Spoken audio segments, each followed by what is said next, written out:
Nowadays, the Dhichi Dhidan Samiti creates awareness regarding body donation, organ donation and eye donation among the Indian masses. And by now, 8,000 people have been registered with us who have pledged their bodies and organs in event of their deaths. As you are a practicing doctor and you are practicing in US, Right. you know it very well that there in US and in India there is lot of difference about this concepts of organ and body donation. Right. So will you please let us know that how it is being.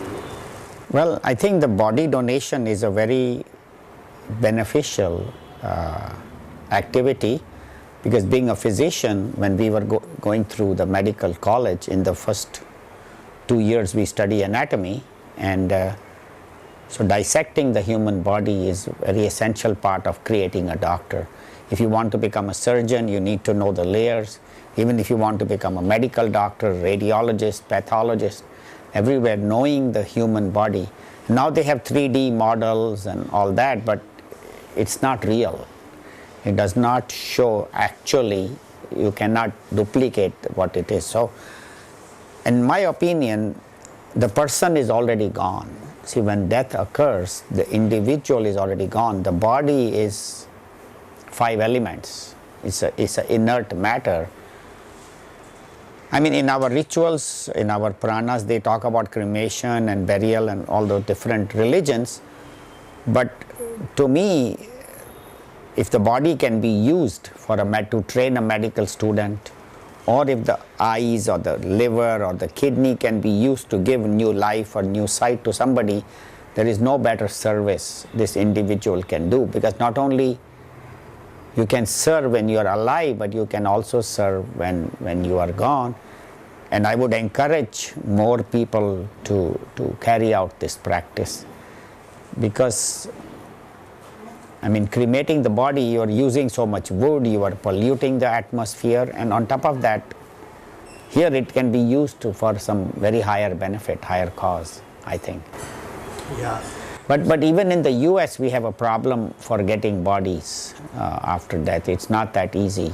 There are so many legal complications in India. Yes. So, unclaimed bodies cannot be used for dissections for medical purposes. Right, I know. So, that's why in usual practice, first we encourage the people to donate their bodies. Yes. And they pledge their bodies, and only in those cases, mostly in those cases.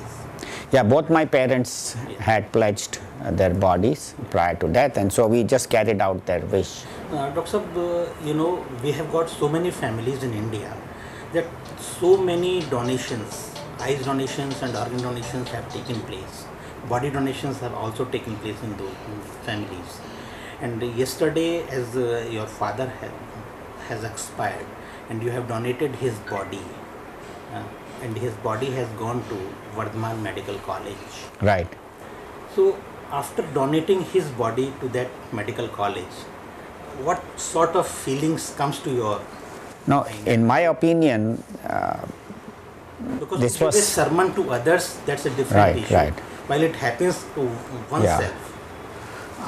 To me, that was a very worthwhile project, very good idea that he did, because I myself grew up dissecting the human body, and the training we get in actually going through the tendons and the muscles and the bones and all the parts cannot be duplicated in a computer, because you're actually feeling the tissues. And so it's a very worthwhile cause, and I'm very pleased that my parents have chosen that, and I'm honored to be part of this project. I had not heard about the whole thing, but I knew that my parents had wanted to donate the body. I did not know all the details. I would encourage everybody to do that, because then you can help somebody even after death, which normally after death we are done with this world, but your contribution continues. If you give somebody a kidney or an eye, and that person can see for next 30 years, you have helped that individual. One thing we would like to know that generally in India, the people feel that if we donate our eyes or if we donate our organs, then in the system of reincarnation, which generally people believe in Yes. India, then people feel that it's not worthwhile. Right. In their next birth, they will be born without eyes or without that particular organ if the final rites are not being performed. Yes. And how this thing can be eliminated? Yeah, well, I teach Vedanta. I am actually a teacher of Bhagwat Gita and Upanishads. I have been teaching in the US for last 12 years. I also teach meditation, and we have studied this law of reincarnation. I have discussed it. And what leaves is the subtle body, the mind and intellect. The subtle body accompanied by the vasanas, which is the individuality, which we call as jiva. The gross body stays here, and it is either buried or cremated or whatever is done. And the individuality or the jiva, that is, goes either to heaven or hell, and then after experiencing its karmas, some of them, it continues the journey, and it has nothing to do with this body. This body is gone, it has been left, and if you cremate or bury it, the jiva has nothing to do with this body. It's like you have in Gita, Bhagavan Krishna says, Vashamsi Jinani Yatha Vihai Navani Grahnati Naroparani. So just as a person gives up old clothes and wears new clothes, so the individuality gives up an old body and gets a new body, and I have nothing to do with my old clothes. Once I donate them to charity, to somebody who can use them, there I'm done with them. I then no longer have any connection with them. So, and then I'm wearing my new clothes. So similarly, the new body I get has nothing to do with the old body. The old body I'm done with. That's the only reason I give up the old body, because all my karmas for that particular lifetime, the prarabdha karma is over, and that's only time the jiva leaves. And so to me, that is not logical to believe that in reincarnation you will be lost of kidney or lost of eyes. Where people are born without eyes and so on, but that is again a result of their karmas, not because they donated their body.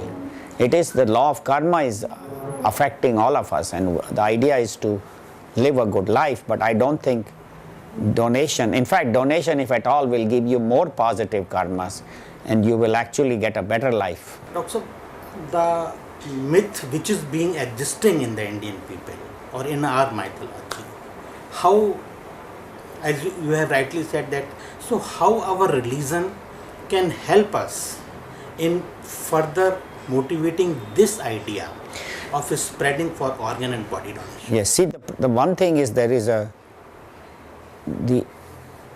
true understanding of religion, which is the spirituality, which is the essence, and then there are the rituals.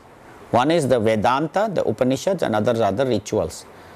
And then there is the third called Andhavishwas, which has no logic, but somehow over many lifetimes, like Kali Billi Rasta Kaat Gayi, for example, that has no logic. Somebody somewhere had and it does not make sense that it is bad luck.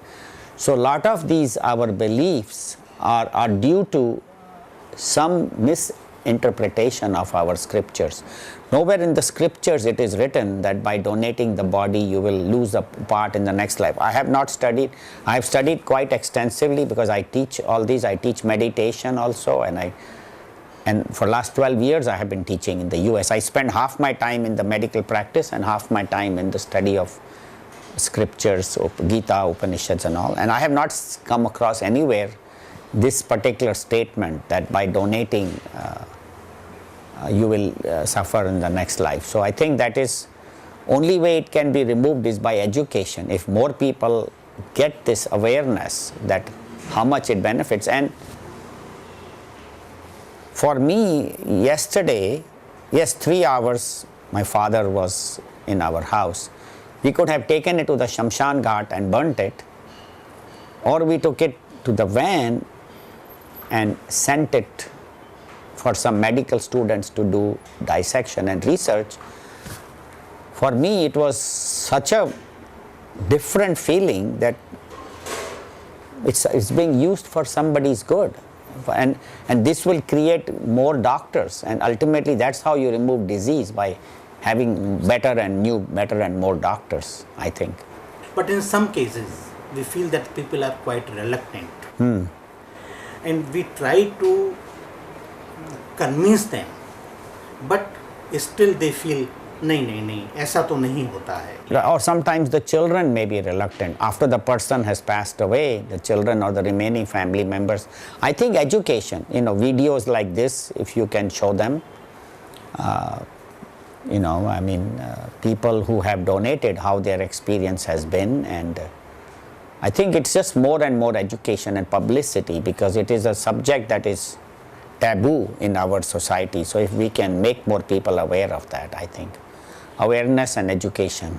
Dr. Sahab, to all the members of our society, as you have done this great deed for the cause of humanity, would you like to give some message for our readers, for our members and the general masses? In my opinion, it is our duty to give back to society, because society gives us so much. And if we don't, Bhagwan Krishna in the Gita calls them stena, thief. Because if you take something which you don't deserve and then you don't give back, that is dishonesty. So it is our responsibility and duty, in whatever way you can serve. You can give your time, you can give your money, you can give your effort, your mehnat, but it is responsible, and this is one of the ways to give back. We are really thankful to you. बहुत धन्यवाद.